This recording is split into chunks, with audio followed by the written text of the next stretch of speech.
बच्चों, आज हम अलंकार के बारे में जानेंगे। जिस तरह से मनुष्य अपनी सुंदरता बढ़ाने के लिए भिन्न भिन्न प्रकार के आभूषणों का प्रयोग करता है, उसी तरह से भाषा को भी सुंदर बनाने के लिए अलंकारों का प्रयोग किया जाता है। काव्य की शोभा बढ़ाने वाले इन्हीं शब्दों को अलंकार कहते हैं।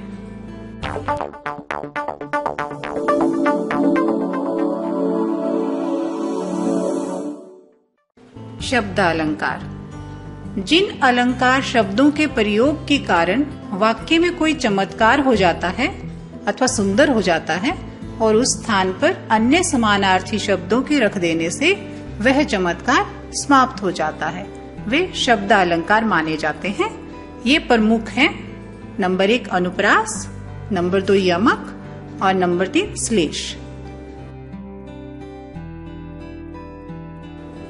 आइए अनुप्रास अलंकार के बारे में जानें। इसमें वर्णों की आवर्ती बार बार होती है। जैसे उदाहरण में देखेंगे, चारु चंद्र की चंचल किरणें खेल रही हैं जल थल में। इसमें देखिए च वर्ण का बार बार आवरण हुआ है। दूसरा है यमक अलंकार। शब्दों की आवर्ती इसमें होती है और अर्थ अलग अलग होते हैं। मतलब एक शब्द बार बार आता है और उसका अर्थ अलग होता है। जैसे कनक कनक ते सोगनी मादकता अधिकाय, इसमें 2 अर्थ निकलते हैं। कनक कनक जो शब्द है 2 बार आया है, उसमें 2 अर्थ हैं। एक कनक का मतलब है अनाज, गेहूं जिसे कहते हैं। दूसरे का है सोना। खाए बोराए कहते ना, नर व पाए बोराए, मतलब गेहूं अनाज ज्यादा खाने से भी बोरा जाता है व्यक्ति, और जिसको सोना मिल जाए वो भी बोरा जाता है। श्लेष अलंकार। इसमें शब्द एक होता है और उसके अर्थ अनेक होते हैं। जैसे मंगत को देख पट देत बार बार, इसमें जो पट शब्द है उसके 2 अर्थ हैं, एक वस्त्र और दूसरा दरवाजा।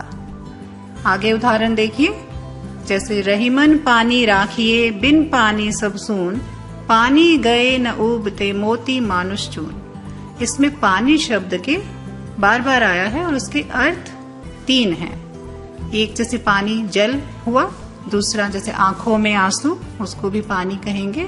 दूसरा कहते हैं कि जो मानुष होता है उनके बिना चून बोलते हैं आटा।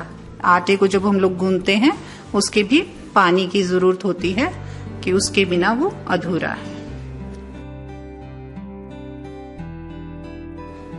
अतिशयोक्ति अलंकार।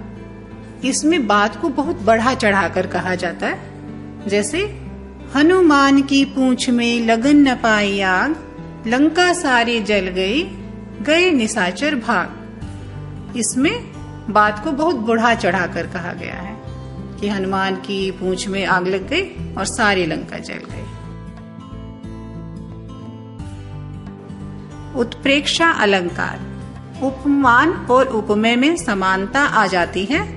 उपमेय में जब उपमान की संभावना हो, जैसे देखिए उदाहरण, कहते हुए यूं उत्तरा के नैन भर गए, हिम के कणों से पूर्ण मानो हो गए पंकज नए। इसमें उत्तरा के नैनों का वर्णन पंकज के समान किया है। पंकज माने कमल। पुनरुक्ति अलंकार। इसमें शब्दों की आवर्ती होती है लेकिन उनके अर्थ समान होते हैं। जैसे पुनः पुनः कहत कौन है माता कौन है तेरे तात। इसमें जो पुनः पुनः एक ही शब्द की बार बार आवृत्ति हुई है पर अर्थ समान है। मानवीकरण अलंकार। इसमें जहां बेजान वस्तुओं का चित्रण जीवधारी की तरह किया गया हो, वे मानवीकरण अलंकार होते हैं। जैसे आए बसंत महंत। इसमें बसंत की तुलना महंत से इस तरह की गई है कि महंत इस तरह से आए कि बसंत आ गई, बाहर आ गई। आगे देखिए रूपक अलंकार। इसमें उपमान व उपमेय में भेद कर दिया जाता है। जैसे मैया मैं चंद्र खिलौनों ले हूं, इसमें उपमान व उपमेय साथ साथ हैं।